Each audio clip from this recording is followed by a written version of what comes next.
एक साधु घने जंगल से होकर जा रहा था। उसे अचानक सामने से बाघ आता हुआ दिखाई दिया।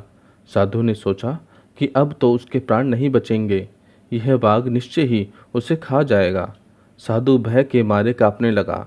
फिर उसने सोचा कि मरना तो तय ही है, क्यों ना जान बचाने के लिए कुछ न कुछ उपाय किया जाए। साधु ने बाघ के पास आते ही ताली बजा बजा कर नाचना शुरू कर दिया।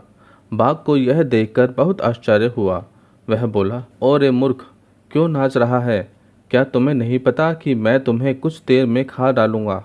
साधु ने कहा, हे बाघ, मैं प्रतिदिन बाघ का भोजन करता हूँ।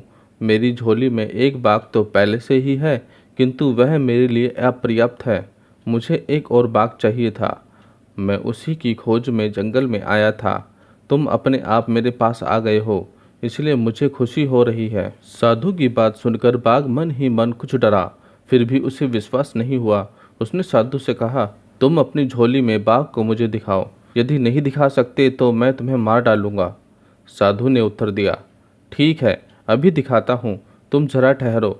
देखो, भागकर मत जाना। इतना कहकर साधु ने अपनी झोली उठाई। उसकी झोली में एक शीशा था। उसने शीशे को झोली के मुख के पास लाकर बाघ से कहा, देखो, यह रहा पहला बाघ। बाघ साधु के पास आया। उसने जैसे ही झोली में मुंह को देखा, उसे शीशे में अपनी ही परछाई दिखाई दी। इसके बाद वह घुर्राया और शीशे वाले बाघ भी घुर्राता नजर आया। अब बाघ को विश्वास हो गया कि साधु की झोली में सचमुच में एक बाघ बंद है। उसने सोचा कि यहाँ से भाग जाने में ही उसकी कुशलता है। वह पूंछ दबाकर साधु के पास से भाग गया। वह अपने साथियों के पास पहुंचा और सबसे मिलकर अपने राजा के पास गया। राजा ने जब सारी घटना सुनी तो उसे बहुत क्रोध आया। वह बोला, तुम सब कायर हो, कहीं आदमी भी बाघ को खा सकता है? चलो, मैं उस साधु को मजा चखाता हूँ। बाघ का सरदार दूसरे बाघ के साथ साधु को खोजने चल पड़ा। इसी बीच साधु के पास एक लकड़हारा आ गया था। साधु उसे बाघ वाली घटना सुना रहा था। तभी बाघों का सरदार वहां पहुंचा। जब लकड़हारे ने बहुत से बाघों को अपने ओर आते देखा तो डर के मारे उसकी गिग्गी बंद हो गई। वह कुल्हाड़ी फेंककर पेड़ पर चढ़ गया। साधु को पेड़ पर चढ़ना नहीं आता था। वह पेड़ के पीछे छिपकर बैठ गया। जो बाघ साधु के पास से जान बचाकर भागा था, वह अपने सरदार से बोला, देखो सरदार, सामने देखो, पहले तो एक ही साधु था, अब दूसरा भी आ गया है। एक नीचे छिप गया है और दूसरा पेड़ के ऊपर। चलो भाग चलें। बाघ का सरदार बोला, मैं इनसे नहीं डरता। तुम सब लोग इस पेड़ को चारों तरफ से घेर लो ताकि ये भाग न जाए। मैं पेड़ के पास जाता हूँ।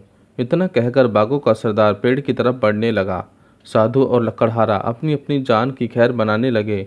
अचानक लकड़हारे को एक चींटी ने काट लिया। जैसे ही वह दर्द से तिल मिलाया कि उसके हाथों की टहनी छूट गई। वह घने पत्तों और टहनियों से रगड़ खाता हुआ धड़ाम से नीचे गिर गया। जब साधु ने उसे गिरते हुए देखा तो वह बहुत जोर से चिल्लाया, बाघ के सरदार को पकड़ लो, जल्दी करो, फिर यह भाग जाएगा। धड़ाम की आवाज़ और साधु के चिल्लाने से बाघों का सरदार डर गया। उसने सोचा कि यह साधु सच में ही बाघों को खाता है। वह उल्टे पैर भागने लगा। उसके साथी भी उसे भागता हुआ देखते हुए सिर पर पैर रखकर भाग गए। कहानी से सीख, बुद्धि बल पर भारी पड़ती है।